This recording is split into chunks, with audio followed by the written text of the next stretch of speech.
नमस्कार। आप सभी का मैं पुनः स्वागत करता हूँ इस सीरीज में जो हिंदी ऑडियो कहानियाँ। आज हम एक कहानी और नई लेकर के आए हैं। वह कहानी है परिंदे।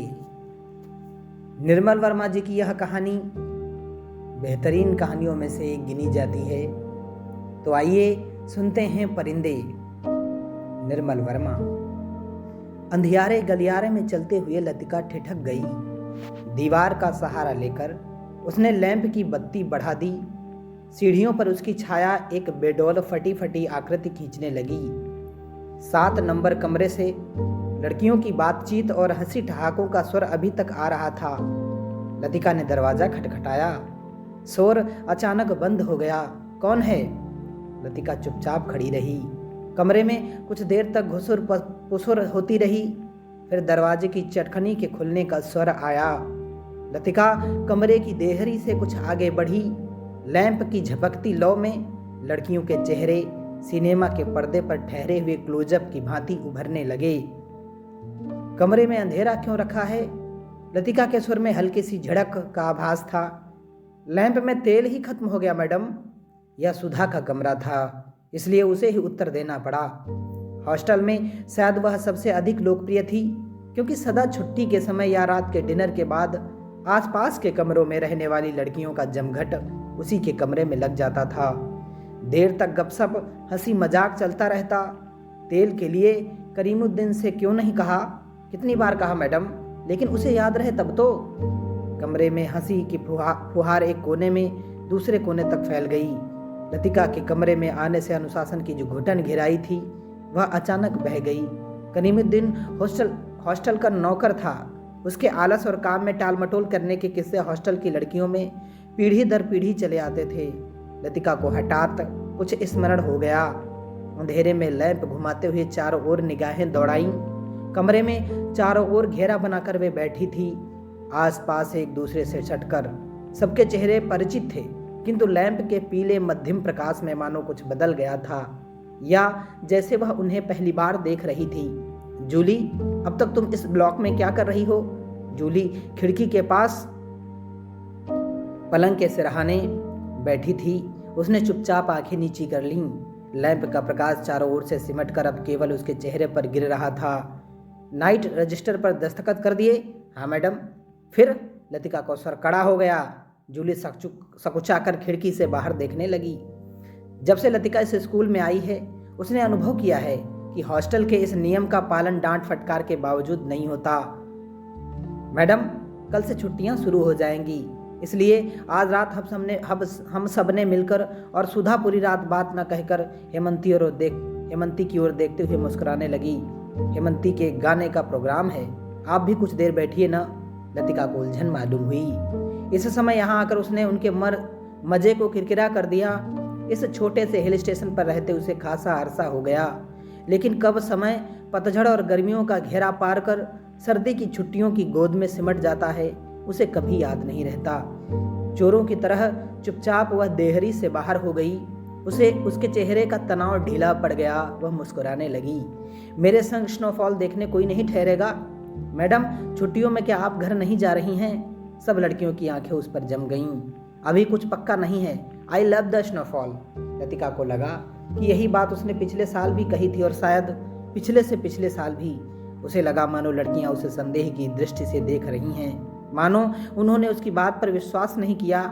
उसका सिर चकराने लगा, मानो बादलों का स्याह झुरमुट किसी अनजाने कोने से उठकर उसे अपने में समो लेगा।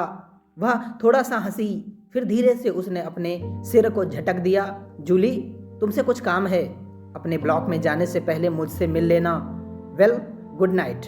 लतिका ने अपने पीछे दरवाजा बंद कर दिया। Good night madam, good night, good night.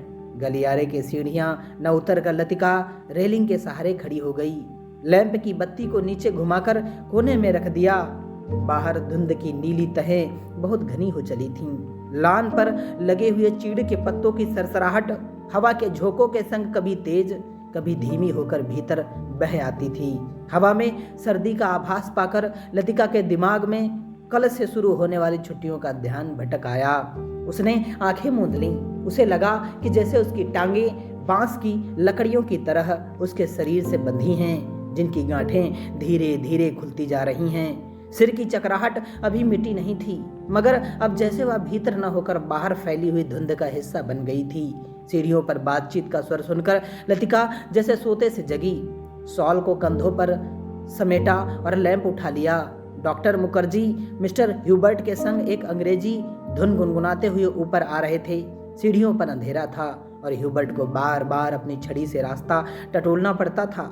Latika ने 2-4 सीढ़ियां उतरकर लैंप को नीचे झुका दिया। Good evening doctor. Good evening mister Hubert. Thank you miss Latika. Hubert के स्वर में कृतज्ञता का भाव था। सीढ़ियां चढ़ने से उनकी सांसें तेज हो रही थीं और वह दीवार से लगे हुए हाँफ रहे थे। लैंप की रोशनी में उनके चेहरा का पीलापन कुछ तांबे के रंग जैसा हो गया था। यहाँ अकेले क्या कर रही हो मिस लतिका? डॉक्टर ने होठों के भीतर से सीटी बजाई। चेकिंग करके लौट रही थी। आज इस वक्त ऊपर कैसे आना हुआ मिस्टर ह्यूबर्ट? ह्यूबर्ट ने मुस्कुराकर अपनी छड़ी डॉक्टर के कंधों से छुआ दी। इनसे पूछो, यही मुझे जबरदस्ती घसीट लाए हैं। मिस लतिका, हम आपको निमंत्रण देने आ रहे थे। आज रात मेरे कमरे में एक छोटा सा कंसर्ट होगा, जिसमें मिस्टर ह्यूबर्ट शोपां और चाइवोस्की के कंपोजिशन बजाएंगे और फिर क्रीम कॉफ़ी पी जाएगी। और उसके बाद अगर समय रहा तो पिछले साल हमने जो गुनाह किए हैं उन्हें हम मिलकर कन्फेंस करेंगे। डॉक्टर मुखर्जी के चेहरे पर उभरी मुस्कान खेल गई। डॉक्टर, मुझे माफ़ करें, मेरी तबीयत कुछ ठीक नहीं है। चलिए, यह ठीक रहा, फिर तो आप वैसे भी मेरे पास आती। डॉक्टर ने धीरे से लतिका के कंधों को पकड़कर अपने कमरे की तरफ मोड़ दिया। डॉक्टर मुखर्जी का कमरा ब्लॉक के दूसरे हिस्से पर छत से जुड़ा हुआ था। वह आधे बर्मी थे, जिसके चिन्ह उनकी थोड़ी दबी हुई नाक और छोटी छोटी चंचल आंखों से स्पष्ट थे। बर्मा पर जापानियों का आक्रमण होने के बाद वह इस छोटे से पहाड़ी शहर में आ बसे थे। प्राइवेट प्रैक्टिस के अलावा वह कॉन्वेंट स्कूल में हाइजीन फिजियोलॉजी भी पढ़ाया करते थे और इसलिए उनके स्कूल के हॉस्टल में ही एक कमरा रहने के लिए दे दिया गया था। कुछ लोगों का कहना था कि बर्मा से आते हुए रास्ते में उनकी पत्नी की मृत्यु हो गई, लेकिन इस संबंध में निश्चित रूप से कुछ नहीं कहा जा सकता, क्योंकि डॉक्टर स्वयं कभी अपनी पत्नी की चर्चा नहीं करते। बातों के दौरान डॉक्टर अक्सर कहा करते हैं, मरने से पहले मैं एक बार बर्मा जरूर जाऊंगा, और तब एक क्षण के लिए उनकी आंखों में एक नमी सी आ जाती। लतिका चाहने पर भी उनसे कुछ पूछ नहीं पाती। उसे लगता कि डॉक्टर नहीं चाहते कि कोई अतीत के संबंध में उनसे कुछ भी पूछे या सहानुभूति दिखलाए। दूसरे क्षण अपनी गंभीरता को दूर ठेलते हुए वह हंस पड़ते, एक सूखी बुझी हुई हंसी। होम सीक्रेट ही एक ऐसी बीमारी है जिसका इलाज किसी डॉक्टर के पास नहीं है। छत पर मेज कुर्सियां डाल दी गईं और भीतर कमरे से परकोलेटर में कॉफ़ी का पानी चढ़ा दिया गया। सुना है अगले 2-3 वर्षों में यहाँ पर बिजली का इंतजाम हो जाएगा, डॉक्टर ने स्प्रिट लैंप जलाते हुए कहा। यह बात तो पिछले सालों से सुनने में आ रही है। अंग्रेजों ने भी कोई लंबी चौड़ी स्कीम बनाई थी, पता नहीं उसका क्या हुआ, ह्यूबर्ट ने कहा। वह आराम कुर्सी पर लेटा हुआ बाहर लान की ओर देख रहा था। लतिका कमरे से 2 मोमबत्तियां ले आई। मेज के दोनों सिरों पर टिकाकर उन्हें जला दिया गया। छत का अंधेरा मोमबत्ती की फीकी रोशनी के इर्द गिर्द सिमटने लगा। एक घनी नीरवता चारों ओर घिरने लगी। हवा में चीड़ के वृक्षों की साएं साएं दूर दूर तक फैली पहाड़ियों और घाटियों में सीटियों की गूंज सी छोड़ती जा रही थी। इस बार शायद बर्फ जल्दी गिरेगी। अभी से हवा में एक सर्द खुश्की सी महसूस होने लगी है। डॉक्टर का सिगार अंधेरे में लाल बिंदी सा चमक रहा था। पता नहीं मिस वुड को स्पेशल सर्विस का गोरख धंधा क्यों पसंद आता है। छुट्टियों में घर जाने से पहले क्या यह जरूरी है कि लड़कियां फादर एलमंड का समर्थन सुने? ह्यूबर्ट ने कहा, पिछले 5 साल से मैं सुनता आ रहा हूँ, फादर एलमंड के समर्थन में कहीं हेर फेर नहीं होता। डॉक्टर को फादर एलमंड एक आंख नहीं सुहाते थे। लतिका कुर्सी पर आगे झुककर प्यालों में काफी उड़ेलने लगी। हर साल स्कूल बंद होने के दिन यही 2 प्रोग्राम होते हैं, चैपल में स्पेशल सर्विस और उसके बाद दिन में पिकनिक। लतिका को पहला साल याद आया जब डॉक्टर के संग पिकनिक के बाद वह क्लब गई थी। डॉक्टर बार में बैठे थे। बाल रूम कुमाऊं रेजिमेंट अफसरों से भरा हुआ था। कुछ देर तक बिलियर्ड का खेल देखने के बाद जब वह वापस बार की ओर आ रहे थे तब उन्होंने दाईं ओर क्लब की लाइब्रेरी में देखा, मगर उसी समय डॉक्टर मुखर्जी पीछे से आ गए थे। मिस लतिका या मिस्टर ग्रीस नेगी हैं। बिलियर्ड रूम से आते हुए हंसी ठहाकों के बीच वह कुछ ठहर गया था। वह किसी किताब के बीच में उंगली रखकर लाइब्रेरी की खिड़की से बाहर देख रहा था। हेलो डॉक्टर, वह पीछे मुड़ा। तब उस क्षण ना जाने क्यों लतिका का हाथ कांप गया और काफी की गर्म बूंदें उसकी साड़ी पर छलक आईं। अंधेरे में किसी ने नहीं देखा कि लतिका के चेहरे पर एक उनीदा रीतापन घिर आया है। हवा के झोंकों से मोमबत्तियों की लौ फड़कने लगी। छत से भी ऊंची काठ गोदाम जाने वाली सड़क पर यूपी रोडवेज की आखिरी बस डॉक लेकर जा रही थी। बस की हेडलाइट्स में आस पास फैली हुई झाड़ियों की छायाएं घर की दीवार पर सरकती हुई गायब होने लगीं। मिस लतिका, आप इस साल भी छुट्टियों में यहीं रहेंगी? डॉक्टर ने पूछा। डॉक्टर का सवाल हवा में टंगा रहा। उसी क्षण पियानो पर सोपा का नॉक्टर्न ह्यूबर्ट की उंगलियों के नीचे से फिसलता हुआ धीरे धीरे छत के अंधेरे में घुलने लगा, मानो जल पर कोमल स्वप्निल उर्मियां भंवरों का झिलमिलाता जाल बुनती हुई दूर दूर किनारों तक फैलती जा रही हों। लतिका को लगा कि जैसे कहीं बहुत दूर बर्फ की चोटियों से परिंदों के झुंड नीचे अनजान देशों की ओर उड़े जा रहे हैं। इन दिनों अक्सर उसने अपने कमरे की खिड़की से उन्हें देखा है। धागे में बंधे चमकीले लट्टुओं की तरह वे एक लंबी टेढ़ी मेढ़ी कतार में उड़े जाते हैं, पहाड़ों की सुनसान नीरवता से परे उन विचित्र शहरों की ओर जहां शायद वह कभी नहीं जाएगी। लतिका आर्म चेयर पर ऊँघने लगी। डॉक्टर मुखर्जी का सिगार अंधेरे में चुपचाप जल रहा था। डॉक्टर को आश्चर्य हुआ कि लतिका न जाने क्या सोच रही है, और लतिका सोच रही थी क्या वह बूढ़ी होती जा रही है। उसके सामने स्कूल की प्रिंसिपल मिस वुड का चेहरा घूम गया। पोपला मुंह, आंखों के नीचे झूलती हुई मांस की थैलियां, जरा जरा सी बात पर चिढ़ जाना, कर्कश आवाज में चीखना, सब उसे ओल्ड मेड कहकर पुकारते हैं। कुछ वर्षों बाद वह भी हूबहू वैसी ही बन जाएगी। लतिका के समूचे शरीर में झुरझुरी सी दौड़ गई, मानो अनजाने में उसने किसी गलीज वस्तु को छू लिया हो। उसे याद आया कुछ महीने पहले अचानक उसे ह्यूबर्ट का प्रेम पत्र मिला था, भावुक याचना से भरा हुआ पत्र, जिसमें उसने न जाने क्या कुछ लिखा था जो कभी उसकी समझ में नहीं आया। उसे ह्यूबर्ट की इस बचकाना हरकत पर हंसी आई थी, किंतु भीतर ही भीतर प्रसन्नता भी हुई। उसकी उम्र अभी बीती नहीं है, अब भी वह दूसरों को अपनी ओर आकर्षित कर सकती है। ह्यूबर्ट का पत्र पढ़कर उसे क्रोध नहीं आया, आई थी केवल ममता। वह चाहती तो उसकी गलतफहमी को दूर करने में देर न लगती, किंतु कोई शक्ति उसे रोके रहती है। उसके कारण अपने पर विश्वास रहता है। अपने सुख का भ्रम मानो ह्यूबर्ट की गलतफहमी से जुड़ा है। ह्यूबर्ट ही क्यों, वह क्या किसी को भी चाह सकेगी? उस अनुभूति के संग जो अब नहीं रही, जो छाया सी उस पर मंडराती रहती है, न स्वयं मिटती है न उसे मुक्ति दे पाती है। उसे लगा जैसे बादलों की झुरमुट फिर उसके मस्तिष्क पर धीरे धीरे छाने लगा है। उसकी टांगें फिर निर्जीव शिथिल सी हो गई हैं। वह झटके से उठ खड़ी हुई। डॉक्टर, माफ करना, मुझे बहुत थकान सी लग रही है। बिना वाक्य पूरा किए वह चली गई। कुछ देर तक टेरेस पर निस्तब्धता छाई रही। मोमबत्तियां बुझने लगी थी। डॉक्टर मुखर्जी ने सिगार का नया कस लिया। सब लड़कियां एक जैसी होती हैं, बेवकूफ और सेंटिमेंटल। ह्यूबर्ट की उंगलियों का दबाव पियानो पर ढीला पड़ता गया। अंतिम धुनों की झिझकी सी गूंज कुछ क्षणों तक हवा में तिरती रही। डॉक्टर, आपको मालूम है मिस लतिका का व्यवहार पिछले कुछ अरसे से अजीब सा लगता है। ह्यूबर्ट के स्वर में लापरवाही का भाव था। वह नहीं चाहता था कि डॉक्टर को लतिका के प्रति उसकी भावनाओं का आभास मात्र भी मिल सके, जिस कोमल अनुभूति को वह इतने समय से संजोता आया है। ह्यूबर्ट उसे हंसी के एक ही ठहाके में उपहासास्पद बना देगा। क्या तुम नियति में विश्वास करते हो ह्यूबर्ट? डॉक्टर ने कहा। ह्यूबर्ट दम रोके प्रतीक्षा करता रहा। वह जानता था कि कोई भी बात कहने से पहले डॉक्टर को फिलोसोफाइज करने की आदत थी। डॉक्टर टेरेस के जंगले से सटकर खड़ा हो गया। फीकी सी चांदनी में चीड़ के पेड़ों की छायाएं लान पर गिर रही थीं। कभी कभी कोई जुगनू अंधेरे में हरा प्रकाश छिड़कता हुआ गायब हो जाता था। मैं कभी कभी सोचता हूँ, इंसान जिंदा किस लिए रहता है? क्या उसे कोई और बेहतर काम करने को नहीं मिलता? हजारों मील अपने मुल्क से दूर मैं यहाँ पड़ा हूँ। यहाँ कौन मुझे जानता है? यहीं शायद मर भी जाऊंगा। ह्यूबर्ट, क्या तुमने कभी महसूस किया है कि एक अजनबी की हैसियत से पराई जमीन पर जाना काफी खौफनाक बात है? ह्यूबर्ट, विस्मित सा डॉक्टर की ओर देखने लगा। उसने पहली बार डॉक्टर मुखर्जी के इस पहलू को देखा था। अपने संबंध में वह अक्सर चुप रहते थे। कोई पीछे नहीं है, यह बात मुझ में एक अजीब किस्म की बेफिक्री पैदा कर देती है। लेकिन कुछ लोगों की मौत अंत तक पहेली बनी रहती है। शायद वे जिंदगी में बहुत उम्मीद लगाते थे। उसे ट्रेजिक भी नहीं कहा जा सकता, क्योंकि आखिरी दम तक उन्हें मरने का एहसास नहीं होता। डॉक्टर, आप किसका जिक्र कर रहे हैं? ह्यूबर्ट ने परेशान होकर पूछा। डॉक्टर कुछ देर तक चुपचाप सिगार पीता रहा। फिर मुड़कर वह मोमबत्तियों की बुझती हुई लौ को देखने लगा।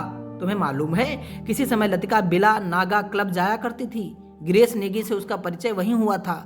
कश्मीर जाने से एक रात पहले उसने मुझे सब कुछ बता दिया था। मैं अब तक लतिका से उस मुलाकात के बारे में कुछ नहीं कह सका हूँ, किंतु उस रोज कौन जानता था कि वह वापस नहीं लौटेगा। और अब क्या फर्क पड़ता है? Let the dead die. Doctor की सूखी सर्द हंसी में खोखली से शून्यता भरी थी। कौन? गिरीश नेगी? कुमाऊं रेजिमेंट में कैप्टन था। डॉक्टर तथा लतिका ह्यूबर्ट से आगे कुछ नहीं कहा गया। उसे याद आया वह पत्र जो उसने लतिका को भेजा था। कितना अर्थहीन और उपहासास्पद, जैसे उसका एक एक शब्द उसके दिल को कचोट रहा हो। उसने धीरे से पियानो पर सिर टिका लिया। लतिका ने उसे क्यों नहीं बताया? क्या वह उसके योग्य भी नहीं था? लतिका, वह तो सच्ची है। पागल, मरने वाले के संग खुद थोड़े ही मरा जाता है। कुछ देर चुप रहकर डॉक्टर ने अपने प्रश्न को फिर दोहराया। लेकिन ह्यूबर्ट, क्या तुम नियति पर विश्वास करते हो? हवा के हल्के झोंके से मोमबत्तियां एक बार प्रज्वलित होकर बुझ गईं। टेरेस पर ह्यूबर्ट और डॉक्टर अंधेरे में एक दूसरे का चेहरा नहीं देख पा रहे थे, फिर भी वे एक दूसरे की ओर देख रहे थे। कॉन्वेंट स्कूल से कुछ दूर मैदान में बहते पहाड़ी नाले का स्वर आ रहा था। जब बहुत देर बाद कुमाऊं रेजिमेंट सेंटर का बिगुल सुनाई दिया तो ह्यूबर्ट हड़बड़ाकर खड़ा हो गया। अच्छा, चलता हूँ डॉक्टर। Good night Hubert. मुझे माफ करना, मैं सिगार खत्म करके उठूंगा। सुबह बदली छाई थी। लतिका के खिड़की खोलते ही धुंध का गुब्बारा सा भीतर घुस आया। जैसे रात भर दीवार के सहारे सर्दी में ठिठुरता हुआ वह भीतर आने की प्रतीक्षा कर रहा हो। स्कूल में ऊपर चैपल जाने वाली सड़क बादलों में छिप गई थी। केवल चैपल का क्रॉस धुंध के पर्दे पर एक दूसरे को काटती हुई पेंसिल की रेखाओं सा दिखाई दे जाता था। लतिका ने खिड़की से आंखें हटाई तो देखा कि करीमुद्दीन चाय की ट्रे लिए खड़ा है। करीमुद्दीन मिलिट्री में अर्दली रह चुका था, इसलिए ट्रे मेज पर रखकर अटेंशन की मुद्रा में खड़ा हो गया। लतिका झटके से उठ बैठी। सुबह से आलस करके कितनी बार जाग कर वह सो चुकी है। अपनी खिसियाहट मिटाने के लिए लतिका ने कहा, बड़ी सर्दी है आज, बिस्तर छोड़ने को जी नहीं चाहता। अजी मैम साहब, अभी क्या सर्दी आई है? बड़े दिनों में देखना कैसे दांत कटकटाते हैं। और करीमुद्दीन अपने हाथों को बगलों में डाले हुए इस तरह सिकुड़ गया जैसे उन दिनों की कल्पना मात्र से उसे जाड़ा लगना शुरू हो गया हो।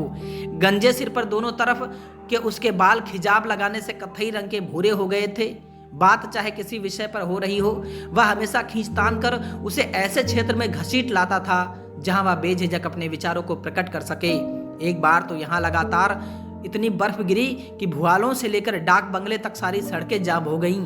इतनी बर्फ थी मैम साहब की पेड़ों की टहनियां तक सिकुड़कर तनों से लिपट गई थीं, बिल्कुल ऐसे। और करीमुद्दीन नीचे झुककर मुर्गा सा बन गया।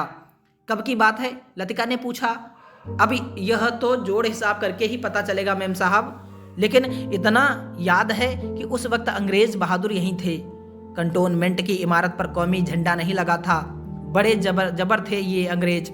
2 घंटे में ही सारी सड़कें साफ करवा दी। उन दिनों एक सीटी बजाते ही 50 घोड़े वाले जमा हो जाते थे। अब तो सारे साइड खाली पड़े हैं। वे लोग अपनी खिदमत भी करवाना जानते थे। अब उजाड़ हो गया है। करीमुद्दीन उदास भाव से बाहर देखने लगा। आज यह पहली बार नहीं है जब लतिका करीमुद्दीन से उन दिनों की बातें सुन रही है, जब अंग्रेज बहादुर ने इस स्थान को स्वर्ग बना रखा था। आप छुट्टियों में इस साल भी यहीं रहेंगी मैम साहब? दिखता तो कुछ ऐसा ही है करीमुद्दीन। तुम्हें फिर तंग होना पड़ेगा। क्या कहती हैं मैम साहब? आपके रहने से हमारा भी मन लग जाता है, वरना छुट्टियों में तो यहाँ कुत्ते लौटते हैं। तुम जरा मिस्त्री से कह देना कि इस कमरे की छत की मरम्मत कर जाए। पिछले साल बर्फ या पानी दरारों से टपकता रहता था। लतिका को याद आया कि पिछली सर्दियों में जब कभी बर्फ गिरती थी तो उसे पानी से बचने के लिए रात भर कमरे के कोने में सिमट कर सोना पड़ता था। करीमुद्दीन चाय की ट्रे उठाता हुआ बोला, बट साहब तो कल ही चले जाएंगे। कल रात उनकी तबीयत फिर खराब हो गई। आधी रात के वक्त मुझे जगाने आए थे। कहते थे छाती में तकलीफ है, उन्हें यह मौसम नहीं रास आता। कह रहे थे लड़कियों की बस में वह भी कल ही चले जाएंगे। करीमुद्दीन दरवाजा बंद करके चला गया। लतिका की इच्छा हुई कि वह ह्यूबर्ट के कमरे में जाकर उनकी तबीयत की पूछताछ कर आए, किंतु फिर न जाने क्यों स्लीपर पैरों में टंगे रहे और वह खिड़की के बाहर बादलों को उमड़ता हुआ देखती रही।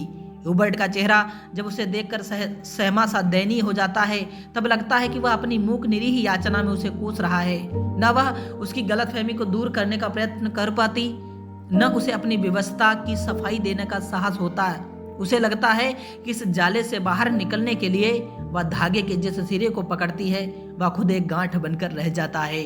बाहर बूंदाबांदी होने लगी थी।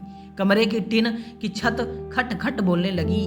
लतिका पलंग से उठ खड़ी हुई, बिस्तर को तह कर बिछाया, फिर पैरों में स्लीपरों को घसीटते हुए वह बड़े आईने तक आई और उसके सामने स्टूल पर बैठकर बालों को खोलने लगी, किंतु कुछ देर तक कंघी बालों में ही उलझी रही और वह गुमसुम हो शीशे में अपना चेहरा तकती रही। करीमुद्दीन को कहना याद ही नहीं रहा कि धीरे धीरे आग जलाने की लकड़ियां जमा कर ले। इन दिनों सस्ते दामों पर सूखी लकड़ियां मिल जाती हैं। पिछले साल तो कमरा धुएं से भर जाता था, जिसके कारण कपकपाते जाड़े में भी उसे खिड़की खोलकर ही सोना पड़ता था। आईने में लतिका ने अपना चेहरा देखा। वह मुस्कुरा रही थी। पिछले साल अपने कमरे के सीलन और ठंड से बचने के लिए कभी कभी वह मिस वुड के खाली कमरे में चोरी चुपके सोने चले जाया करती थी। मिस वुड का कमरा बिना आग के भी गर्म रहा करता था। उनके गदोले सोफे पर लेटते ही आंख लग जाती थी। कमरा छुट्टियों में खाली पड़ा रहता है, किंतु मिस वुड से इतना नहीं होता कि 2 महीने के लिए उसके हवाले कर जाएं। हर साल कमरे में ताला ठोंक जाती हैं। वह तो पिछले साल गुसल खाने में भीतर की सांकल देना भूल गई थी, जिसे लतिका चोर दरवाजे के रूप में इस्तेमाल करती रही थी। पिछले साल अकेले में उसे बड़ा डर सा लगा था। छुट्टियों में सारे स्कूल और हॉस्टल के कमरे साए साए करने लगते हैं। डर के मारे उसे जब कभी नींद नहीं आती थी तब वह करीमुद्दीन को रात में देर तक बातों में उलझाए रखती। बातों में जब वह खोई सी सो जाती तब करीमुद्दीन लैंप बुझाकर चला जाता। कभी कभी बीमारी का बहाना करके वह डॉक्टर को बुलवा भेजती थी और बाद में बहुत जिद करके उसे दूसरे कमरे में उनका बिस्तर लगवा देती। लतिका ने कंधे से बालों का गुच्छा निकाला और उसे बाहर फेंकने के लिए वह खिड़की के पास आ खड़ी हुई। बाहर छत की ढलान से बारिश के जल की मोटी सी धार बराबर लॉन पर गिर रही थी। मेघाच्छन्न प्रकाश में सरकते हुए बादलों के पीछे पहाड़ियों के झुंड कभी उभर आते थे, कभी छिप जाते थे, मानो चलती ट्रेन से उन्हें कोई उन्हें देख रहा हो। लतिका ने खिड़की से सिर बाहर निकाल लिया। हवा के झोंके से उसकी आंखें झप गईं। उसे जितने काम याद आते हैं उतना ही आलस घना हो जाता है। बस की सीटें रिजर्व करवाने के लिए चपरासी को रुपए देने हैं। जो सामान हॉस्टल की लड़कियां पीछे छोड़ जा रही हैं उन्हें गोदाम में रखवाना होगा। कभी कभी तो छोटी क्लास की लड़कियों के साथ पैकिंग करवाने के काम में भी उसे हाथ बंटवाना पड़ता था। वह इन कामों से उबती नहीं। धीरे धीरे सब निपटते जाते हैं। कोई गलती इधर उधर रह जाती है जो बाद में सुधर जाती है। हर काम में किचकिच रहती है, परेशानी और दिक्कत होती है, किंतु देर सवेर इससे छुटकारा मिल ही जाता है।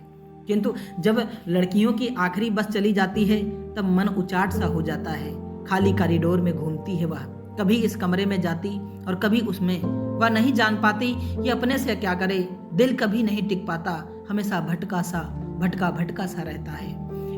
इस सब के बावजूद सब कोई सहज भाव से पूछ बैठता है, मिस लतिका, छुट्टियों में आप घर नहीं जा रही? तब वह क्या कहे? Ding dong ding. Special service के लिए स्कूल चैपल के घंटे बजने लगे थे। लतिका ने अपना सिर खिड़की के भीतर कर लिया। उसने झटपट साड़ी उतारी और पेटीकोट में ही कंधे पर तौलिया डाल गुसल खाने में घुस गई। Left right left left cantonment जाने वाली पक्की सड़क पर 4-4 की पंक्तियों में कुमाऊं रेजिमेंट के सिपाहियों की एक टुकड़ी मार्च कर रही थी। फौजी बूटों की भारी और खुरदुरी आवाजें स्कूल चैपल की दीवारों से टकराकर भीतर प्रेयर हॉल में गूंज रही थीं। बेलसेड और द मीक फादर एलमंड एक शब्द चबाते हुए खंखारते स्वर में सरमन ऑफ द माउंट पढ़ रहे थे। ईसा मसीह की मूर्ति के नीचे कैंडल ब्रियम के दोनों ओर मोमबत्तियां जल रही थीं, जिनका प्रकाश आगे बैठी हुई लड़कियों पर पड़ रहा था। पिछले लाइनों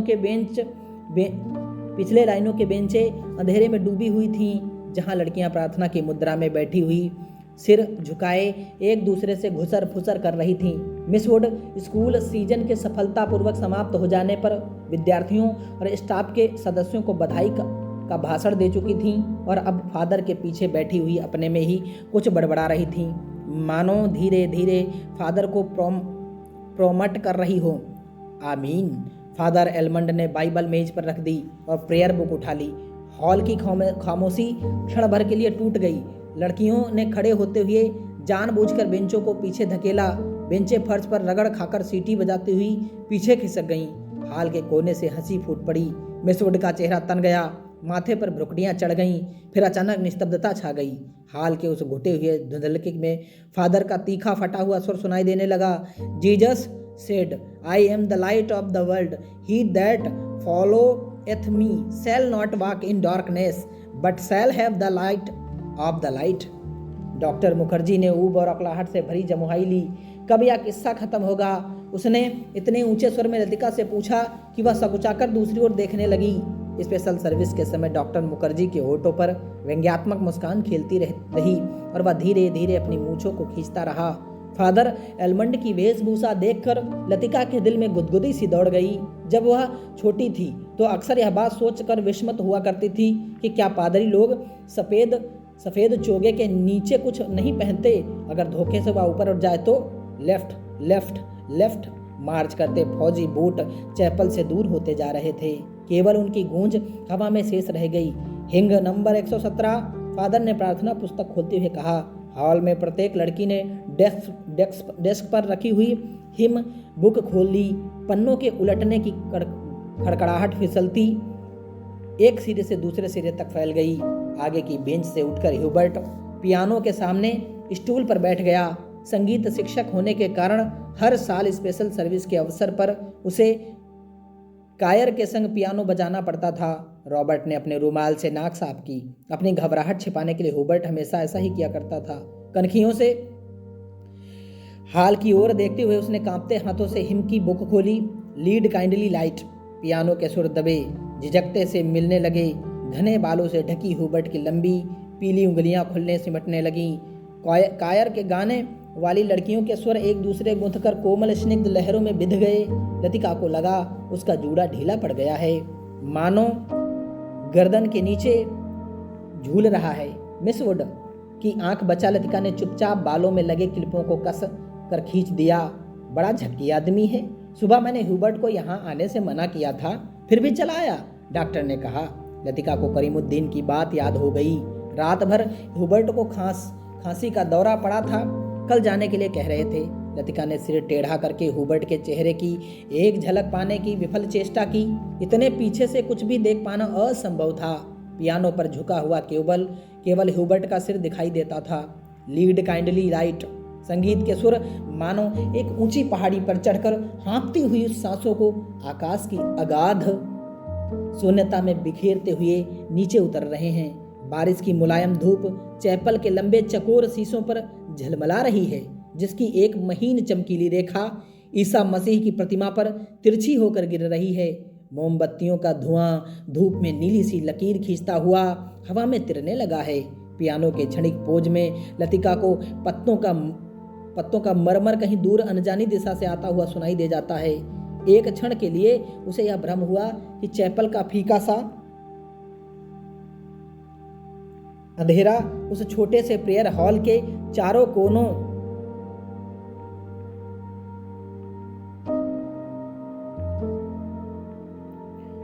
कोनों से सिमटता हुआ उसके आसपास घिर आया है, मानो उसकी आंखों पर पट्टी बांधकर उसे यहां तक ले आया हो।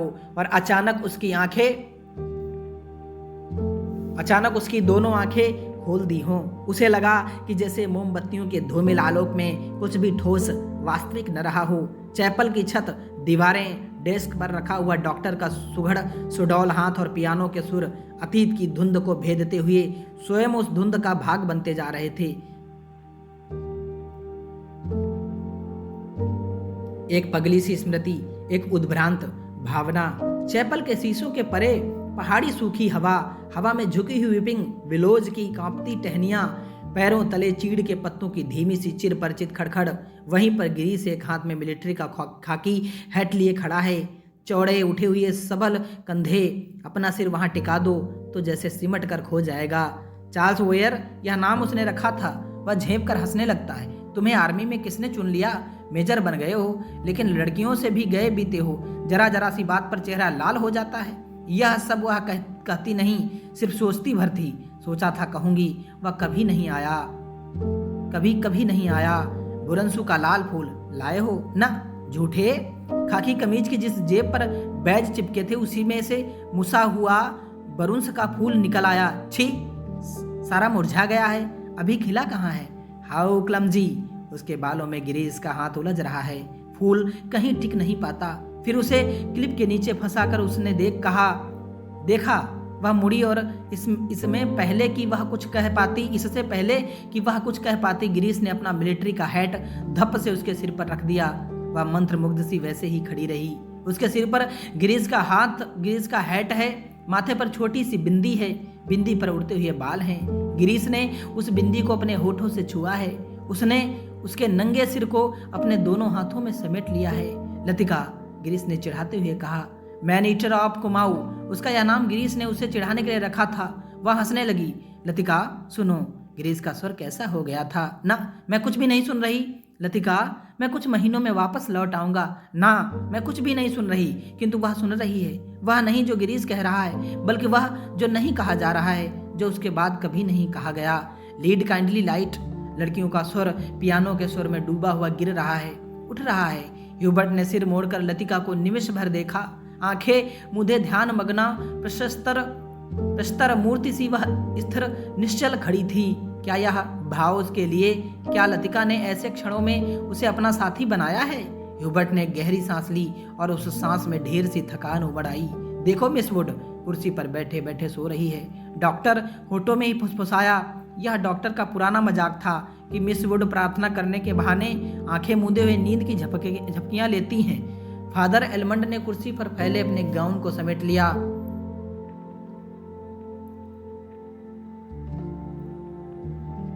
और प्रेयर बुक बंद करके मिस वुड के कानों में कुछ कहा। पियानो का स्वर क्रमशः मंद पड़ने लगा। सर्विस के समाप्त होने से पूर्व मिस वुड ने ऑर्डर पढ़कर सुनाया। बारिश होने की आशंका से आज के कार्यक्रम में कुछ आवश्यक परिवर्तन करने पड़े थे। पिकनिक के लिए झूला देवी के मंदिर जाना संभव नहीं हो सकेगा, इसलिए स्कूल से कुछ दूर मोडीज में ही सब लड़कियां नाश्ते के बाद जमा होंगी। सब लड़कियों का दोपहर का लंच हॉस्टल किचन से ही ले जाना होगा। केवल शाम की चाय मोडीज में बनेगी। पहाड़ों की बारिश का क्या भरोसा। कुछ देर पहले धुआंधार बादल गरज रहे थे। सारा शहर पानी में भीगा ठिठुर रहा था। अब धूप में नहाता नीला आकाश धुंध की ओट से बाहर निकलता हुआ फैल रहा था। लतिका ने चैपल से बाहर आते हुए देखा। विपिग विलोज की भीगी शाखाओं से धूप में चमकती हुई बारिश की बूंदें टपक रही थीं। लड़कियां चैपल से बाहर निकलकर छोटे छोटे झुंड बनाकर कॉरिडोर में जमा हो गई हैं। नाश्ते के लिए अभी पौना घंटा पड़ा था और उनमें से कोई लड़की हॉस्टल जाने के लिए इच्छुक नहीं थी। छुट्टियां अभी शुरू नहीं हुई थी, किंतु शायद इसलिए वे इन चंद बचे खुचे क्षणों में अनुशासन के घेरे के भीतर भी मुक्त होने का भरपूर आनंद उठा लेना चाहती थीं। मिस वुड को लड़कियों का यह गुल गपाड़ा अखरा, किंतु फादर एलमंड के सामने वह उन्हें डांट फटकार नहीं सकी। अपने झुंझलाहट दबाकर वह मुस्कुराते हुए बोली, कल सब चली जाएंगी, सारा स्कूल वीरान हो जाएगा। फादर एलमंड को लंबा ओछमोट चेहरा चैपल की घुटी हुई गरमाई से लाल हो उठा था। कॉरिडोर के जंगले पर अपनी छड़ी लटकाकर वह बोले, छुट्टियों में पीछे हॉस्टल में कौन रहेगा? पिछले 2-3 सालों से मिस लतिका ही रह रही हैं। और डॉक्टर मुखर्जी, फादर का ऊपरी होंठ तनिक खिंचाया, डॉक्टर तो सर्दी गर्मी यहीं रहते हैं। मिस वुड ने विस्मय से फादर की ओर देखा। वह समझ नहीं सकी कि फादर ने डॉक्टर का प्रसंग क्यों छेड़ दिया है। डॉक्टर मुखर्जी छुट्टियों में कहीं नहीं जाते। 2 महीने की छुट्टियों में बर्मा जाना काफी कठिन है फादर। मिस वुड हंसने लगी। मिस वुड पता नहीं आप क्या सोचती हैं। मुझे तो मिस लतिका का हॉस्टल में अकेले रहना कुछ समझ में नहीं आता। लेकिन फादर, मिस वुड ने कहा, यह तो कॉन्वेंट स्कूल का नियम है कि कोई भी टीचर छुट्टियों में अपने खर्चे पर हॉस्टल में रह सकती है। मैं फिलहाल स्कूल के नियमों की बात नहीं कर रहा मिस, कर रहा। मिस लतिका डॉक्टर के संग यहाँ अकेली ही रह जाएंगी। और सच पूछिए मिस वुड, डॉक्टर के बारे में मेरी राय कुछ बहुत अच्छी नहीं है। फादर, आप कैसी बात कर रहे हैं? मिस लतिका बच्ची थोड़ी ही है। मिस वुड को ऐसी आशा नहीं थी कि फादर एलमंड अपने दिल में दकियानुसी भावना को स्थान देंगे। फादर एलमंड कुछ हतप्रभ से हो गए। बात टालते हुए बोले, मिस वुड, मेरा मतलब यह नहीं था। आप तो जानती हैं मिस लतिका उस मिलिट्री अफसर को लेकर एक अच्छा खासा स्कैंडल बन गया था। स्कूल की बदनामी होने में क्या देर लगती है? वह बेचारा तो अब नहीं रहा। मैं उसे जानती थी फादर, ईश्वर उसकी आत्मा को शांति दे। मिस वुड ने धीरे से अपनी दोनों बाहों से क्रॉस किया। फादर एलमंड को मिस वुड की मूर्खता पर इतना अधिक क्षोभ हुआ कि उनसे आगे और कुछ नहीं बोला गया। डॉक्टर मुखर्जी से उनकी कभी नहीं पटती थी, इसलिए मिस वुड की आंखों में वह डॉक्टर को नीचा दिखाना चाहते थे। किंतु मिस वुड लतिका का रोना ले बैठी। आगे बात बढ़ाना व्यर्थ था। उन्होंने छड़ी को जंगले से उठाया और ऊपर साफ खुले आकाश को देखते हुए बोले, प्रोग्राम आपने यूं ही बदला मिस वुड। अब क्या बारिश होगी? ह्यूबर्ट जब चैपल से बाहर निकला तो उसकी आंखें चकाचौंध सी हो गईं। उसे लगा जैसे किसी ने अचानक ढेर सी चमकीली उछलती हुई रोशनी मुट्ठी में भरकर उसकी आंखों में झोंक दी हो। पियानो के संगीत के सुर रुई के छुई मुई रेसों की भांति अब तक उसके मस्तिष्क की थकी मांदी नसों पर फड़फड़ा रहे थे। वह काफी थक गया था। पियानो बजाने से फेफड़ों पर हमेशा भारी दबाव पड़ता, दिल की धड़कन तेज हो जाती थी। उसे लगता था कि संगीत के एक नोट को दूसरे नोट में उतारने के प्रयत्न में वह एक अंधेरी खाई पार कर रहा है। आज चैपल में मैंने जो महसूस किया वह कितना रहस्यमय, कितना विचित्र था, ह्यूबर्ट ने सोचा। मुझे लगा पियानो का हर नोट चिरंतन खामोशी के अंधेरी खोह में निकलकर बाहर फैली नीली धुंध को काटता, तराशता हुआ एक भूला सा अर्थ खींच लाता है। गिरता हुआ हर पोज एक छोटी सी मौत है, मानो घने छायादार वृक्षों की कांपती छायाओं में कोई पगडंडी गुम हो गई हो। एक छोटी सी मौत जो आने वाले सुरों को अपनी बची खुची गूंजों की सांसें समर्पित कर जाती है, जो मर जाती है किंतु मिट नहीं पाती, मिटती नहीं इसलिए मरकर भी जीवित है, दूसरे सुरों में लय हो जाती है। डॉक्टर, क्या मृत्यु ऐसे ही आती है? मगर मैं डॉक्टर से पूछूं तो वह हंसकर टाल देगा। मुझे लगता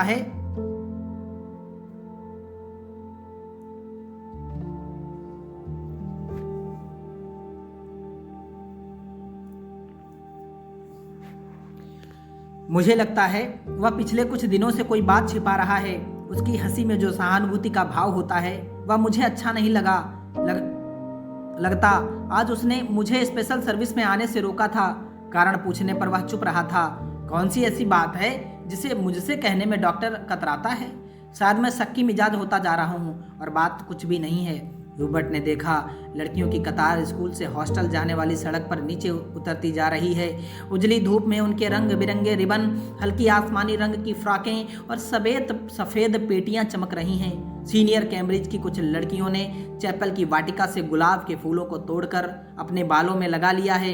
कंटोनमेंट के 3-4 सिपाही लड़कियों को देखते हुए अश्लील मजाक करते हुए हंस रहे हैं और कभी कभी किसी लड़की की ओर जरा सा झुककर सीटी बजाने लगते हैं। Hello mister Hubert. ह्यूबर्ट ने चौंक कर पीछे देखा। लतिका एक मोटा सा रजिस्टर बगल में दबाए खड़ी थी। आप अभी यहीं हैं? ह्यूबर्ट की दृष्टि लतिका पर टिकी रही। वह क्रीम रंग की पूरी बाहों की ऊनी जैकेट पहने हुई थी। कुमाऊनी लड़कियों की तरह लतिका का गला गोल था। धूप की तपन से पका गेहुआ रंग कहीं कहीं हल्का सा गुलाबी हो आया था, मानो बहुत धोने पर भी गुलाब के कुछ धब्बे इधर उधर बिखर कर रह गए हों। उन्हें लड़कियों के नाम नोट करने थे जो कल जा रही हैं। सो पीछे रुकना पड़ा। आप भी तो कल जा रहे हैं मिस्टर ह्यूबर्ट? अभी तक तो यही इरादा है। यहाँ रुककर भी क्या करूँगा? आप स्कूल की ओर जा रही हैं, चलिए। पक्की सड़क पर लड़कियों की भीड़ जमा थी, इसलिए वो दोनों पोलो ग्राउंड का चक्कर काटती हुई पगडंडी से नीचे उतरने लगे। हवा तेज हो चली।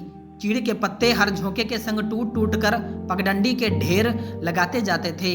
ह्यूबर्ट रास्ता बनाने के लिए अपनी छड़ी से उन्हें बुहार कर दोनों ओर बिखेर देता था। लतिका पीछे खड़ी हुई देखती रहती थी। अल्मोड़ा की ओर से आते हुए छोटे छोटे बादल रेशमी रुमालों से उमड़ते हुए सूरज की मुंह पर लिपटे सो जाते थे, फिर हवा में बह निकलते थे। इस खेल में धूप कभी मंद फीकी सी पड़ जाती थी, कभी अपना उजला आंचल खोलकर समूचे शहर को अपने में समेट लेती थी। लतिका तनिक आगे निकल गई। ह्यूबर्ट की सांस चढ़ गई थी और वह धीरे धीरे हाँफता हुआ पीछे से आ रहा था। जब वे पोलो ग्राउंड के पैवेलियन को छोड़कर मिलिट्री के दाईं ओर मुड़े तो लतिका ह्यूबर्ट की प्रतीक्षा करने लगी। उसे याद आया, छुट्टियों के दिनों में जब कभी कमरे में अकेले बैठे बैठे उसका मन ऊब जाता था तो वह अक्सर टहलते हुए मिलिट्री तक चली जाती थी। उससे सटी पहाड़ी पर चढ़कर वह बर्फ में ढके देवदार वृक्षों को देखा करती थी, जिनकी झुकी हुई शाखों से रुई के गालों सी बर्फ नीचे गिरा करती थी। नीचे बाजार जाने वाली सड़क पर बच्चे स्लेज कर फिसला करते थे।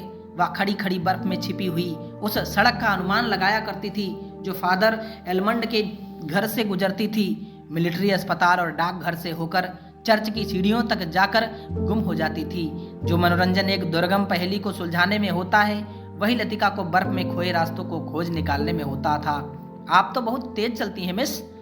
लतिका थकान से ह्यूबर्ट का चेहरा कुमला गया था, माथे पर पसीने की बूंदें छलक आई थीं। कल रात आपकी तबीयत क्या कुछ खराब हो गई थी? आपने कैसे जाना? क्या मैं अस्वस्थ दिख रहा हूँ? ह्यूबर्ट के स्वर में हल्की सी खींच का आभास था। सब लोग मेरी सेहत को लेकर क्यों बात शुरू करते हैं? उसने सोचा। नहीं, मुझे तो पता भी नहीं चलता। वह तो सुबह करीमुद्दीन ने बातों ही बातों में जिक्र छेड़ दिया था। लतिका कुछ अप्रतिभ सी हो गई। कोई खास बात नहीं, वह पुराना दर्द शुरू हो गया था। अब बिल्कुल ठीक है। अपने कथन की पुष्टि के लिए ह्यूबर्ट छाती सीधी करके तेज कदम बढ़ाने लगा। डॉक्टर मुखर्जी को दिखलाया था। वह सुबह आए थे। उनकी बात कुछ समझ में नहीं आती। हमेशा दो बातें एक दूसरे से उल्टी कहते हैं। कहते थे कि इस बार मुझे 6-7 महीने की छुट्टी लेकर आराम करना चाहिए, लेकिन अगर मैं ठीक हूं तो भला इसकी क्या जरूरत है? ह्यूबर्ट के स्वर में व्यथा की छाया लतिका से छिपी न रह सकी। बात को टालते हुए उसने कहा, आप तो नाहक चिंता करते हैं मिस्टर ह्यूबर्ट। आजकल का मौसम बदल रहा है, अच्छे भले आदमी तक बीमार हो जाते हैं। ह्यूबर्ट का चेहरा प्रसन्नता में दमकने लगा। उसने लतिका को ध्यान से देखा। वह अपने दिल का संशय मिटाने के लिए निश्चित हो जाना चाहता था कि कहीं लतिका उसे केवल दिलासा देने के लिए ही तो झूठ नहीं बोल रही है। यही तो मैं सोच रहा था मिस लतिका। डॉक्टर की सलाह सुनकर तो मैं डर ही गया। भला 6 महीने की छुट्टी लेकर मैं अकेला क्या करूंगा? स्कूल में तो बच्चों के संग मन लगा रहता है। सच पूछो तो दिल्ली में ये 2 महीनों की छुट्टियां दूभर हो जाता है। मिस्टर ह्यूबर्ट, कल आप दिल्ली जा रहे हैं? लतिका चलते चलते हठात ठिठक गई। सामने पोलो ग्राउंड फैला था, जिसके दूसरी ओर मिलिट्री की ट्रकें कंटोनमेंट की ओर जा रही थीं। ह्यूबर्ट को लगा जैसे लतिका की आंखें अंधमुंधी सी खुल गई हैं, मानो पलकों पर एक पुराना भूला सा सपना सरक आया है। मिस्टर ह्यूबर्ट, आप दिल्ली जा रहे हैं? इस बार लतिका ने प्रश्न नहीं दोहराया। उसके स्वर में केवल एक असीम दूरी का भाव घेराया। बहुत अरसा पहले मैं दिल्ली गई थी मिस्टर ह्यूबर्ट। तब मैं बहुत छोटी थी। न जाने कितने बरस बीत गए। हमारी मौसी का ब्याह वहीं हुआ था। बहुत सी चीजें देखी थी, लेकिन अब तो सब कुछ धुंधला सा पड़ गया है। इतना याद है कि हम कुतुब पर चढ़े थे। सबसे ऊंची मंजिल से हमने नीचे झांका था। न जाने कैसा लगा था। नीचे चलते हुए आदमी चाबी भरे हुए खिलौनों से लगते थे।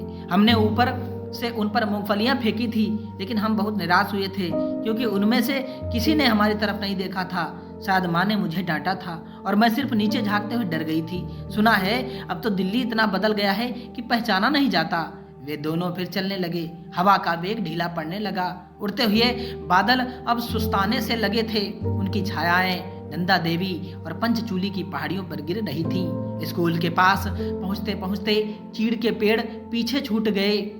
कहीं कहीं खुबानी के पेड़ों के आस पास बरूस के लाल फूल धूप में चमक जाते थे। स्कूल तक आने में उन्होंने पोलो ग्राउंड का लंबा चक्कर लगा लिया था। मिस लतिका, आप कहीं छुट्टियों में जाती क्यों नहीं? सर्दियों में तो यहाँ सब कुछ वीरान हो जाता होगा। अब मुझे यहाँ अच्छा लगता है, लतिका ने कहा। पहले साल अकेलापन को छखरा, अब आदी हो गई हूँ। क्रिसमस से एक रात पहले क्लब में डांस होता है, लॉटरी डाली जाती है और रात को देर तक नाच गाना होता रहता है। नए साल के दिन कुमाऊं रेजिमेंट की ओर से परेड ग्राउंड में कार्निवाल किया जाता है। बर्फ पर स्केटिंग होती है।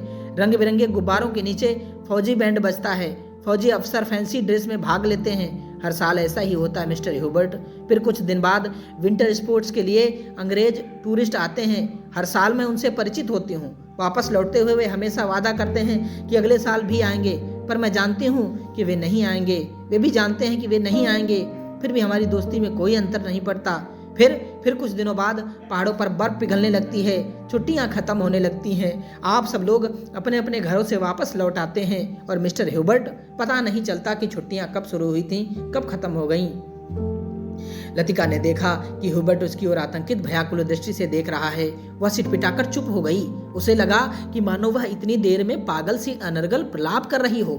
मुझे माफ करना मिस्टर ह्यूबर्ट, कभी कभी मैं बच्चों की तरह बातों में बहक जाती हूँ। मिस लतिका, ह्यूबर्ट ने धीरे से कहा। वह चलते चलते रुक गया था। लतिका ह्यूबर्ट के भारी स्वर से चौंक सी गई। क्या बात है मिस्टर ह्यूबर्ट? वह पत्र, उसके लिए मैं लज्जित हूँ। उसे वापस लौटा दें। समझ लें कि मैंने उसे कभी नहीं लिखा था। लतिका कुछ समझ न सकी, दिग्भ्रांत सी खड़ी हुई ह्यूबर्ट के पीले उद्विग्न चेहरे को देखती रही। ह्यूबर्ट ने धीरे से लतिका के कंधे पर हाथ रख दिया।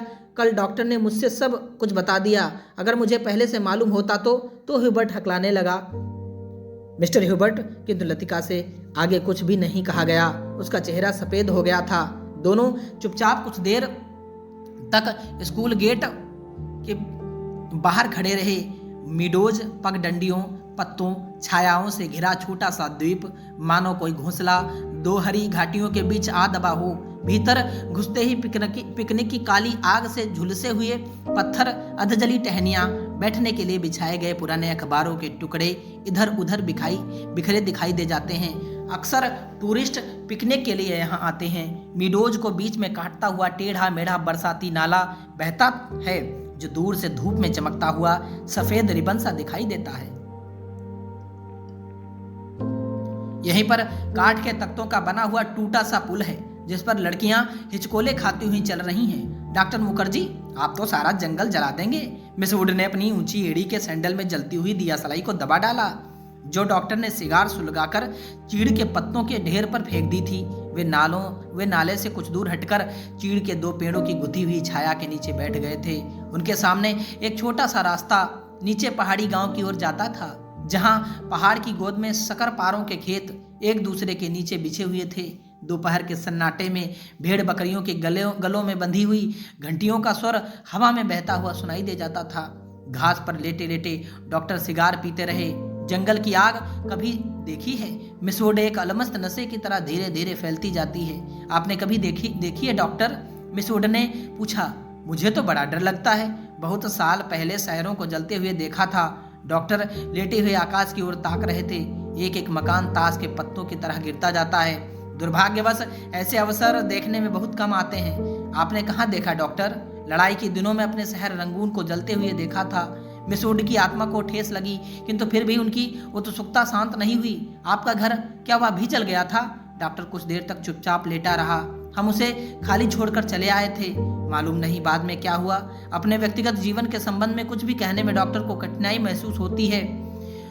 डॉक्टर, क्या आप कभी वापस बर्मा जाने की बात नहीं सोचते? डॉक्टर ने अंगड़ाई ली और करवट बदलकर औंधे मुंह लेट गए। उनकी आंखें मुंद गईं और माथे पर बालों की लट झूल गई। सोचने से क्या होता है मिस वुड?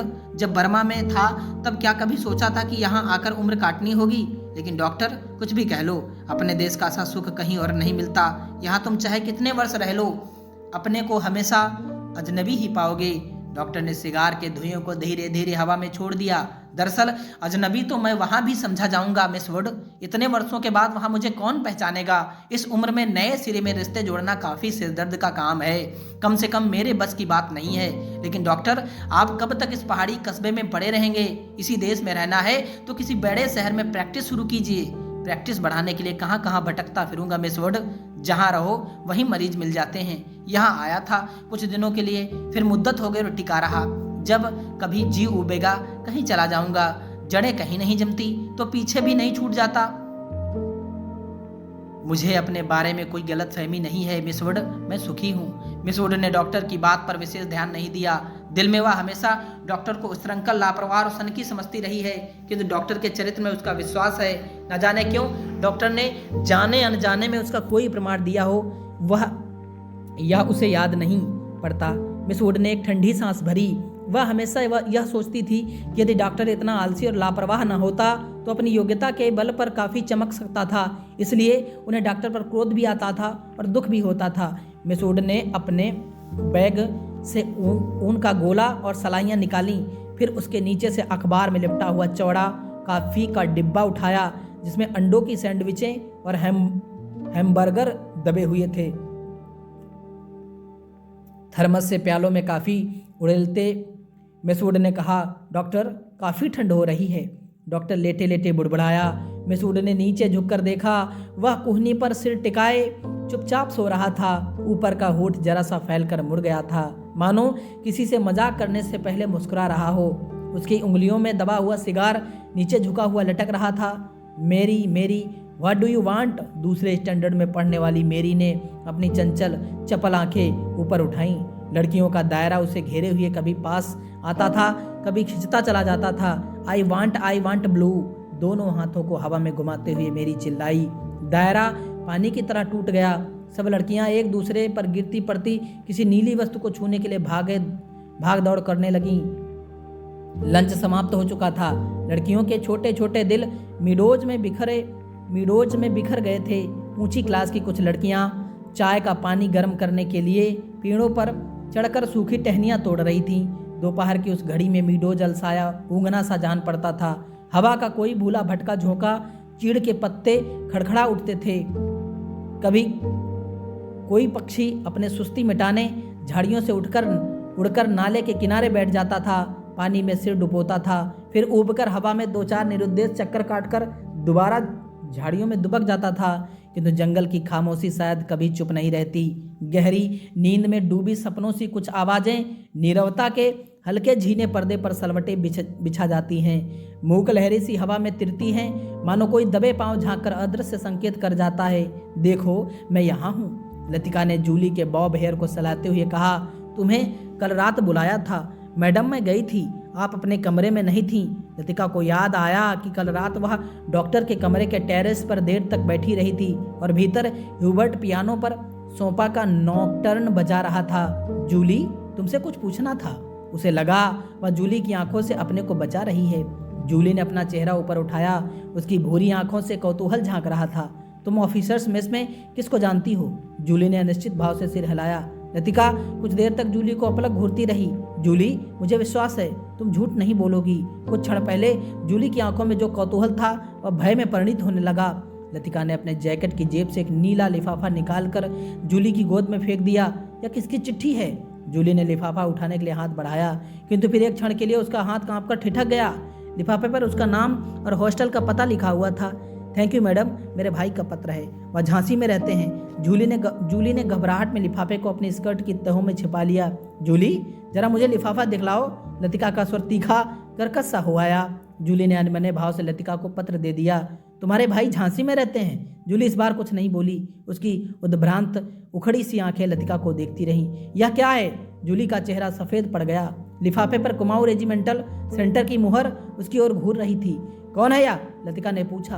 उसने पहले भी हॉस्टल में उड़ती हुई अफवाह सुनी थी कि जूली को क्लब में किसी मिलिट्री अफसर के संग देखा गया था, किंतु ऐसी अफवाहें अक्सर उड़ती थी और उसने उस पर विश्वास नहीं किया था। जूली, तुम अभी बहुत छोटी हो। जूली के होंठ कांपे। उसकी आंखों में निरीह याचना का भाव घेर आया।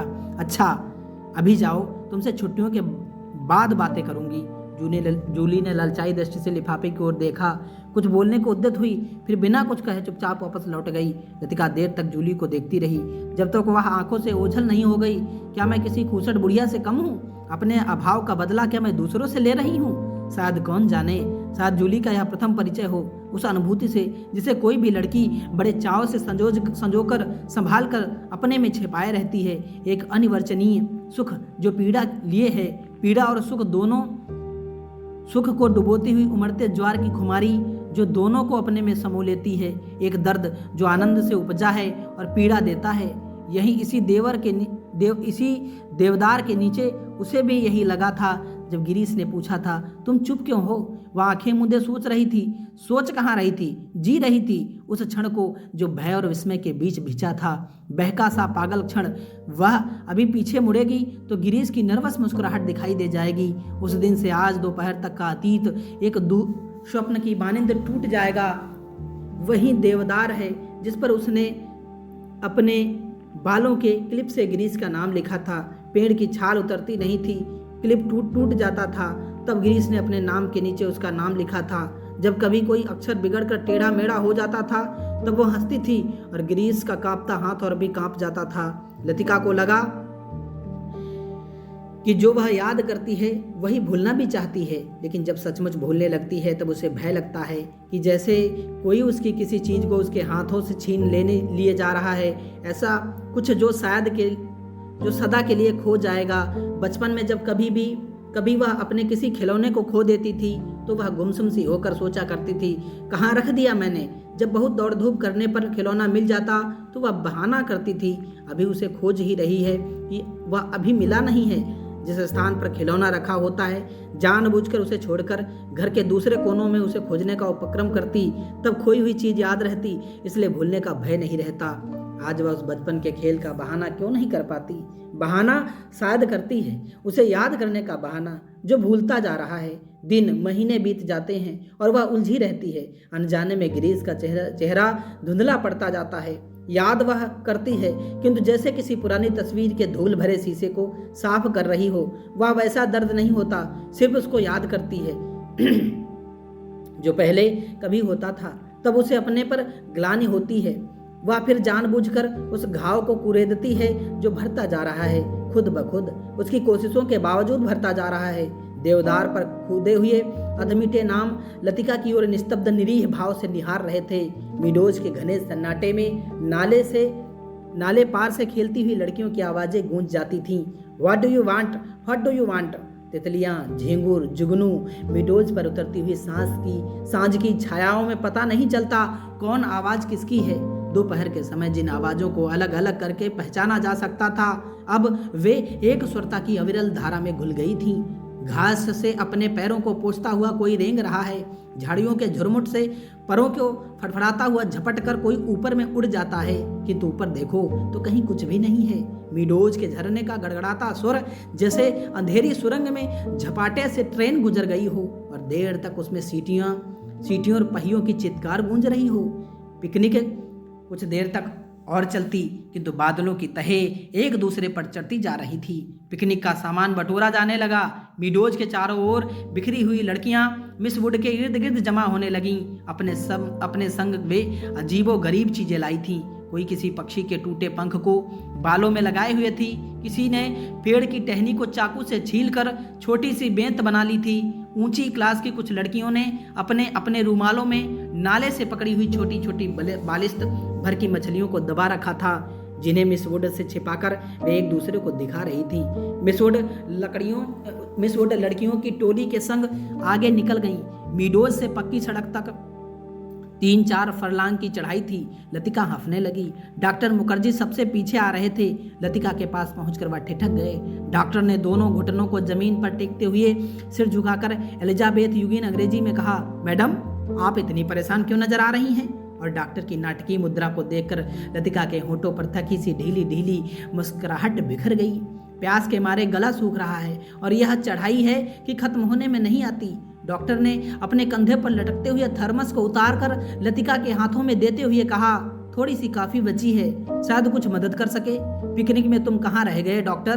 कहीं दिखाई नहीं दिए।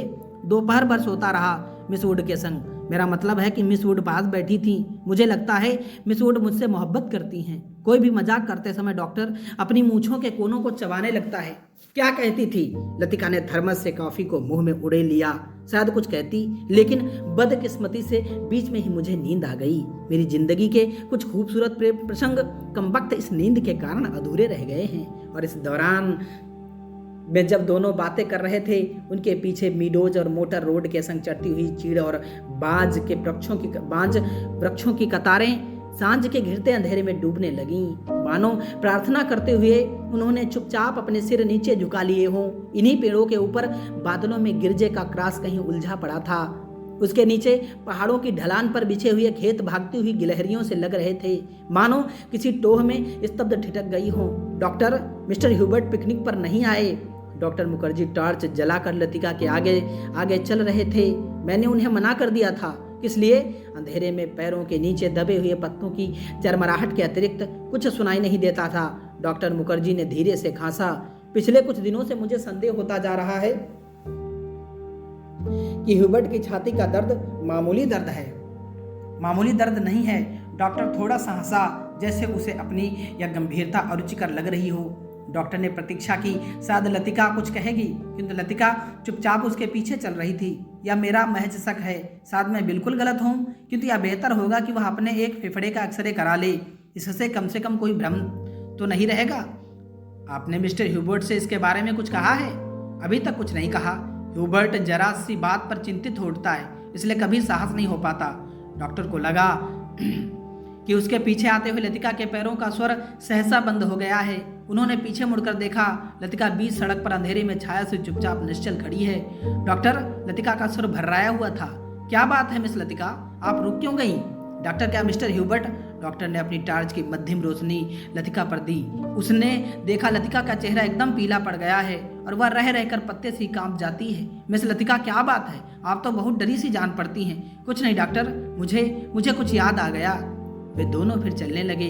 कुछ दूर जाने पर उनकी आंखें ऊपर उठ गईं। पक्षियों का एक बेड़ा धूमिल आकाश में त्रिकोण बनाता हुआ पहाड़ों के पीछे उनकी ओर आ रहा था। लतिका और डॉक्टर सिर उठाकर इन पक्षियों को देखते रहे। लतिका को याद आया, हर साल सर्दी की छुट्टियों से पहले ये परिंदे मैदानों की ओर उड़ते हैं। कुछ दिनों के लिए बीच के इस पहाड़ी स्टेशन पर बसेरा करते हैं, प्रतीक्षा करते हैं बर्फ के दिनों की, जब वे नीचे अजनबी अनजाने देशों में उड़ जाएंगे। क्या वे सब प्रतीक्षा कर रहे हैं? वह डॉक्टर मुखर्जी, मिस्टर रॉबर्ट, लेकिन कहाँ के लिए? हम कहाँ जाएंगे? किंतु उसका कोई उत्तर नहीं मिला। उस अंधेरे में मीडोज के झरने के भुतैल स्वर और चीड़ के पत्तों की सरसराहट के अतिरिक्त कुछ सुनाई नहीं देता था। लतिका हड़बड़ाकर चौंक गई, अपनी छड़ी पर झुका। डॉक्टर धीरे धीरे सीटी बजा रहा था। मिस लतिका, जल्दी कीजिए, बारिश शुरू होने वाली है। हॉस्टल पहुंचते पहुंचते बिजली चमकने लगी, किंतु उस रात बारिश देर तक नहीं हुई। बादल बरसने भी नहीं पाते थे कि हवा के थपेड़ों से धकेल दिए जाते थे।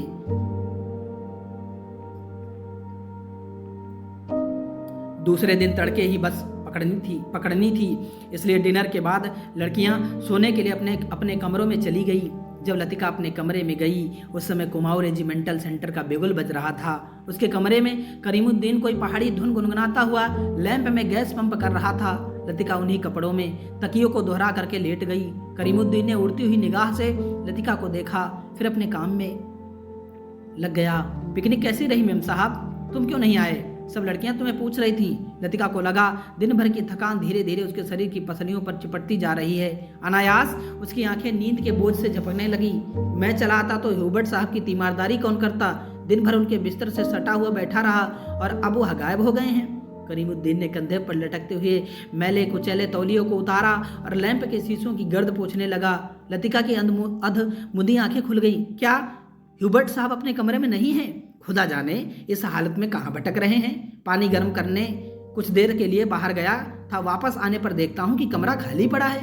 करीमुद्दीन बड़बड़ाता हुआ बाहर चला गया। लतिका ने लेटे लेटे पलंग के नीचे चप्पलों को पैरों से उतार दिया। ह्यूबर्ट इतनी रात कहाँ गए? किंतु लतिका की आंखें फिर झपक गईं। दिन भर की थकान ने सब परेशानियों, प्रश्नों पर कुंजी लगा दी थी। मानो दिन भर आंख मिचौनी खेलते हुए उसने अपने कमरे में दया को छू लिया था। अब वह सुरक्षित थी। कमरे की चार दीवारी के भीतर उसे कोई नहीं पकड़ सकता। दिन के उजाले में वह गवाह थी, मुजरिम थी, हर चीज का उसे तकाजा था। अब इस अकेलेपन में कोई गिला नहीं, उलाहना नहीं, सब खींचातानी खत्म हो गई है। जो अपना है वह बिल्कुल अपना सा हो गया है। उसका दुख नहीं, अपनाने की फुर्सत नहीं। लतिका ने दीवार की ओर मुंह घुमा लिया। लैंप के फीके आलोक में हवा में कांपते पर्दों की छायाएं हिल रही थीं। बिजली के कड़कने से खिड़कियों के शीशे चमक जाते थे। दरवाजे चटकने लगते थे, जैसे कोई बाहर से धीमे धीमे खटखटा रहा हो। कॉरिडोर से अपने कमरों में जाती हुई लड़कियों की हंसी, बातों के कुछ शब्द, फिर सब कुछ शांत हो गया। किंतु फिर भी देर तक कच्ची नींद में वह लैंप का धीमा सा सी स्वर सुनती रही। कब वह स्वर भी मौन का भाग बनकर मूक हो गया, उसे पता न चला। कुछ देर बाद उसको लगा सीढ़ियों से कुछ दबी आवाजें ऊपर आ रही हैं। बीच बीच में कोई चिल्ला उठता है और फिर सहसा आवाज धीमी पड़ जाती है। मिस लतिका, जरा अपना लैंप तो जलाइए, ले आइए। कॉरिडोर के नीचे डॉक्टर मुखर्जी की आवाज आई थी। कॉरिडोर में अंधेरा था। वह 3-4 सीढ़ियां नीचे उतरी। लैंप नीचे किया। सीढ़ियों से सटे जंगले पर ह्यूबर्ट ने अपना सिर रख दिया था। उसकी एक बांह जंगले के नीचे लटक रही थी और दूसरी डॉक्टर के कंधे पर झूल रही थी, जिसे डॉक्टर ने अपने हाथों में जकड़ रखा था। मिस लतिका, लैंप जरा और नीचे झुका दीजिए। Hubert, Hubert. डॉक्टर ने ह्यूबर्ट को सहारा देकर ऊपर खींचा। ह्यूबर्ट ने अपना चेहरा ऊपर किया। विस्की की तेज बू का झोंका लतिका के सारे शरीर को झिझोड़ गया। ह्यूबर्ट की आंखों में सुर्ख डोरे खिंचाए। कमीज का कॉलर उल्टा हो गया था और टाई की गांठ ढीली होकर नीचे खिसक आई थी। लतिका ने कांपते हाथों से लैंप सीढ़ियों पर रख दिया और आप दीवार के सहारे खड़ी हो गई। उसका सिर चकराने लगा था। In a back lane of the city there is a girl who loves me. Hubert हिचकियों के बीच गुनगुना उठता था। Hubert please please. डॉक्टर ने ह्यूबर्ट के लड़खड़ाते शरीर को अपनी मजबूत गिरफ्त में ले लिया। मिस लतिका, आप लैंप लेकर आगे चलिए। लतिका ने लैंप उठाया। दीवार पर उन तीनों की छायाएं डगमगाने लगी। In back lane of the city there is a girl who loves me. Hubert doctor Mukherjee के कंधे पर सिर टिकाए अंधेरी सीढ़ियों पर उल्टे सीधे पैर रखता चढ़ रहा था। डॉक्टर, हम कहाँ हैं? डॉक्टर, हम कहाँ हैं? ह्यूबर्ट सहसा इतने जोर से चिल्लाया कि उसकी लड़खड़ाती आवाज सुनसान अंधेरे में कॉरिडोर की छत से टकराकर देर तक हवा में गूंजती रही। ह्यूबर्ट! डॉक्टर को एकदम ह्यूबर्ट पर गुस्सा आ गया। फिर अपने गुस्से पर ही उसे खींच सी हो गई और वह ह्यूबर्ट की पीठ थपथपाने लगा। कुछ बात नहीं ह्यूबर्ट डियर, तुम सिर्फ थक गए हो। रॉबर्ट अपनी आंखें डॉक्टर पर गड़ा दी। उनमें एक भयभीत बच्चे की सी कातरता झलक रही थी, मानो डॉक्टर के चेहरे से वह किसी प्रश्न का उत्तर पा लेना चाहता हो।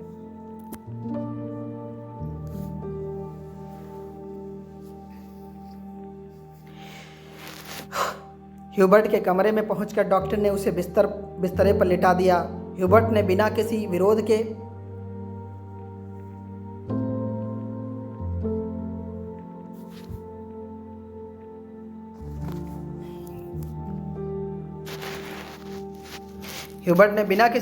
चुपचाप जूते मोजे उतरवा दिए। जब डॉक्टर ह्यूबर्ट की टाई उतारने लगा तो ह्यूबर्ट अपनी कोहनी के सहारे उठा। कुछ देर तक डॉक्टर को आंखें फाड़ता हुआ घूरता रहा, फिर धीरे से उसका हाथ पकड़ लिया। डॉक्टर, क्या मैं मर जाऊंगा? कैसी बात करते हो ह्यूबर्ट? डॉक्टर ने कहा। अन्य हाथ छुड़ाकर धीरे से ह्यूबर्ट का सिर तकिए पर टिका दिया। Good night Hubert. Good night doctor. Hubert ने करवट बदल ली। Good night mister Hubert. Latika का स्वर सिहर गया, किंतु ह्यूबर्ट ने कोई उत्तर नहीं दिया। करवट बदलते ही उसे नींद आ गई थी। कॉरिडोर में वापस आकर डॉक्टर मुखर्जी रेलिंग के सामने खड़े हो गए। हवा के तेज झोंकों से आकाश में फैले बादलों की परतें जब कभी इकहरी हो जाती, तब उनके पीछे से चांदनी बुझती हुई आग के धुएं सी आसपास की पहाड़ियों पर फैल जाती थी। आपको मिस्टर ह्यूबर्ट कहाँ मिले? लतिका कॉरिडोर के दूसरे कोने में रेलिंग पर झुकी हुई थी। क्लब की बार में उन्हें देखा था। मैं ना पहुंचता तो ना जाने कब तक बैठे रहते। डॉक्टर मुखर्जी ने सिगरेट जलाई। उन्हें अभी 1-2 मरीजों के घर जाना था। कुछ देर तक उन्हें टाल देने के इरादे से वह कॉरिडोर में खड़े रहे। नीचे अपने क्वार्टर में बैठा हुआ करीमुद्दीन माउथ ऑर्गन पर कोई पुरानी फिल्मी धुन बजा रहा था। आज दिन भर बादल छाए रहे, लेकिन खुलकर बारिश नहीं हुई। क्रिसमस तक शायद मौसम ऐसा ही रहेगा। कुछ देर तक दोनों चुपचाप खड़े रहे। कॉन्वेंट स्कूल के बाहर फैले लॉन से झींगरों का अनवरत स्वर चारों ओर फैली निस्तब्धता को और भी अधिक घना बना रहा था। कभी कभी ऊपर मोटर रोड पर किसी कुत्ते की रिड़ियाहट सुनाई पड़ जाती थी। डॉक्टर, कल रात आपने मिस्टर ह्यूबर्ट से कुछ कहा था मेरे बारे में, वही जो सब लोग जानते हैं और ह्यूबर्ट जिसे जानना चाहिए था लेकिन नहीं जानता था। डॉक्टर ने लतिका की ओर देखा। वह जड़वत अवचलित रेलिंग पर झुकी हुई थी। वैसे हम सबकी अपनी अपनी जिद होती है, कोई छोड़ देता, कोई आखिर तक उसे चिपका रहता। डॉक्टर मुखर्जी अंधेरे में मुस्कुराए। उनकी मुस्कुराहट में सूखा सा विरक्ति का भाव भरा था। कभी कभी मैं सोचता हूँ मिस लतिका, किसी चीज को न जानना यदि गलत है तो जानबूझकर न भूल पाना, हमेशा जोंक की तरह उससे चिपटे रहना, यह भी गलत है। बर्मा से आते हुए जब मेरी पत्नी की मृत्यु हुई, मुझे अपनी जिंदगी बेकार सी लगी थी। आज इस बात को अरसा गुजर गया और जैसा आप देखती हैं मैं जी रहा हूँ। उम्मीद है कि काफ़ी अरसा और जीऊँगा। जिंदगी काफ़ी दिलचस्प लगती है और यदि उम्र की मजबूरी न होती तो शायद मैं दूसरी शादी करने में भी न हिचकता। इसके बावजूद कौन कह सकता है कि मैं अपनी पत्नी से प्रेम नहीं करता था? आज भी करता हूँ, लेकिन डॉक्टर लतिका का गला रुंधा आया था। क्या मिस लतिका? डॉक्टर, सब कुछ होने के बावजूद वह क्या चीज़ है जो हमें चलाए चलती है? हम रुकते हैं तो भी अपने रेले में वह हमें घसीट ले जाती है। लतिका को लगा कि वह जो कहना चाह रही है कह नहीं पा रही है, जैसे अंधेरे में कुछ खो गया हो जो मिल नहीं पा रहा, शायद कभी नहीं मिल पाएगा। या तो आपको फादर एलमंड ही बता सकेंगे मिस लतिका। डॉक्टर की खोखली हंसी में उनका पुराना सनकीपन उभर आया। अच्छा, चलता हूँ मिस लतिका, मुझे काफ़ी देर हो गई है। डॉक्टर ने दिया सलाई जलाकर घड़ी को देखा। Good night miss Latika. Good night doctor. Doctor के जाने पर लतिका कुछ देर तक अंधेरे में रेलिंग से सटी खड़ी रही। हवा चलने से कॉरिडोर में जमा हुआ कोहरा सिहर उठता था। शाम को सामान बांधते हुए लड़कियों ने अपने अपने कमरे के सामने जो पुरानी कापियों, अखबार और रद्दी के ढेर लगा दिए थे, वे सब अब अंधेरे कॉरिडोर में हवा के झोंकों से इधर उधर बिखरने लगे थे। लतिका ने लैंप उठाया और अपने कमरे की ओर जाने लगी। कॉरिडोर में चलते हुए उसने देखा जूली के कमरे से प्रकाश की एक पतली रेखा दरवाजे के बाहर खिंचाई है। लतिका को कुछ याद आया। वह कुछ क्षणों तक सांस रोके जूली के कमरे के बाहर खड़ी रही। कुछ देर बाद उसने दरवाजा खटखटाया। भीतर से कोई आवाज नहीं आई। लतिका ने दबे हाथों से हल्का सा धक्का दिया। दरवाजा खुल गया। जूली लैंप बुझाना भूल गई थी। लतिका धीरे धीरे दबे पांव जूली के पलंग के पास चली आई। जूली का सोता हुआ चेहरा लैंप के फीके आलोक में पीला सा दिख रहा था। लतिका ने अपने जेब से वही नीला लिफाफा निकाला और उसे धीरे से जूली के तकिए के नीचे दबाकर रख दिया। मित्रों, कैसी लगी आपको यह कहानी? सूचित करिएगा, कमेंट करिएगा। यदि आपको यह कार्यक्रम अच्छा लग रहा हो तो आगे भी बढ़ाइएगा। जुड़े रहें हमारे साथ। मिलेंगे कुछ और अन्य कहानियों के साथ। तब तक के लिए नमस्कार। आप सभी का समय शुभ हो।